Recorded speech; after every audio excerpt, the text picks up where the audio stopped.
Well, good morning. Yes, it is early. As you can see, my backdrop, it's kind of dark, but it's Friday, and another amazing week. So it's not going to be long, which I always say that, and it ends up being a little bit long, but still, it's really. I just wanted to put a thought in your head. Something I think we all struggle with is busyness. And I talk about all the time about staying in the Word and being strong and this and that. And, it's like, so I was thinking, especially somebody out there is asking the question. So, Scott, as busy as you are, how do you keep your mind? How do you feed your spirit? How do you keep your heart set on those things above that Paul talks about? And one thing I found is it's about using your time wisely, right? You think about it, and this isn't a bragging point. I'm just telling you, this is a day in the life of Scott. Get up about 5:30 in the morning, get ready, get lunches ready for Seth eats lunch at school. But Joey, I make his lunch. We get going, drop the boys off at school, get to work. I usually stop and get myself a coffee at my favorite watering hole because coffee is important. Get to work. Day starts 7:30. Being in the position I'm in, you stay pretty busy during the day, so it flies by. And then, right now, this time of the year, I'm helping coaching at a high school. So I leave work, go coach, get home from coaching, dinner time, and then I've got schoolwork because I'm in college. And then after schoolwork, whatever. It's just like this hustle and bustle. So it's like, wow, where in the world do you find time to spend time with the Lord? Where do you find the space?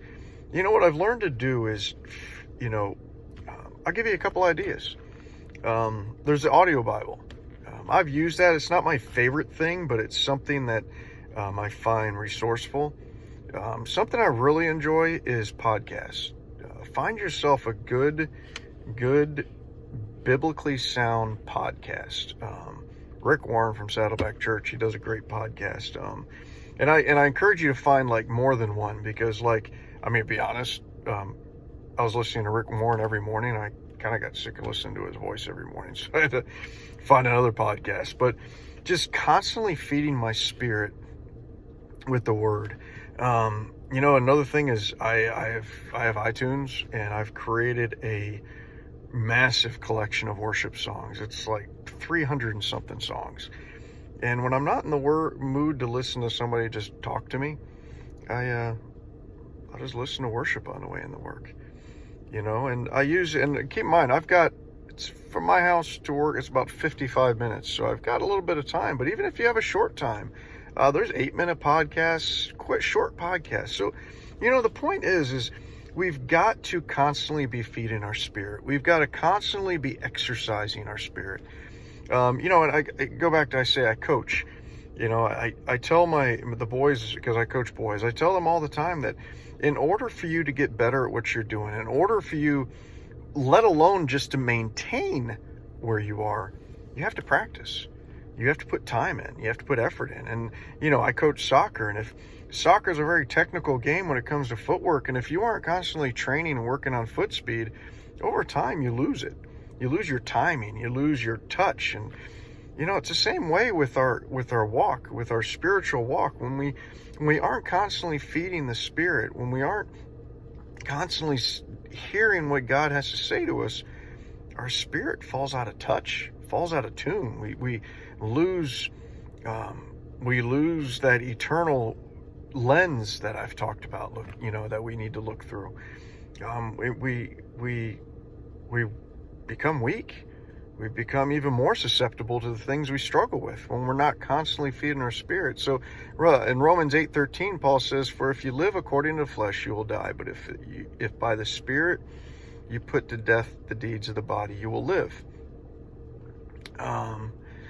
There's another scripture here too that I found that I really wanted to hit on. Let me scroll up here, and it says,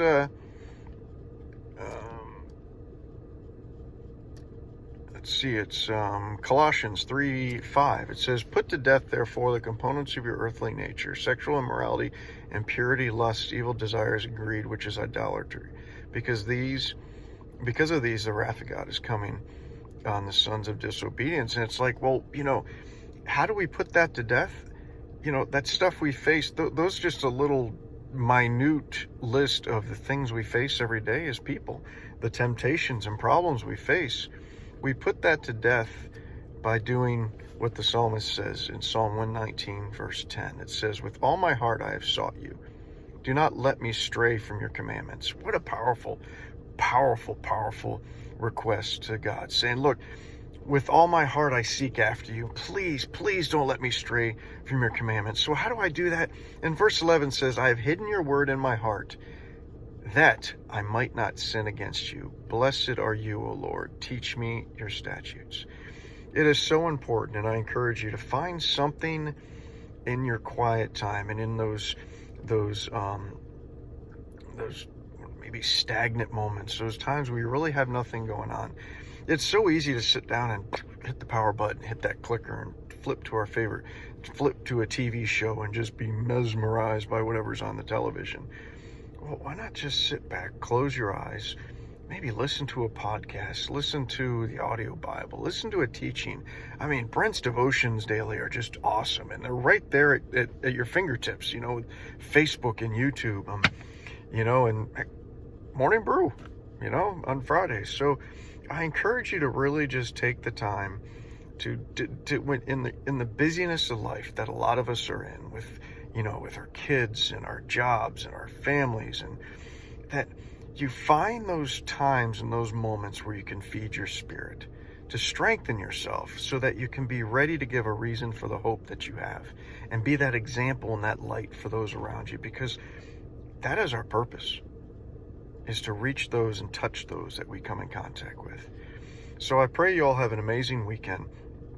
Listen, I threw a couple ideas out there, things to do, things to fill your time with, in those times on the road, and those times where you're just sitting and just, you have a moment to yourself. Take some time to make that moment eternal, have an eternal purpose. So God bless. Thank you all for tuning in. Grab a coffee, because the sun's about to come up, and we'll see you next week. Take care.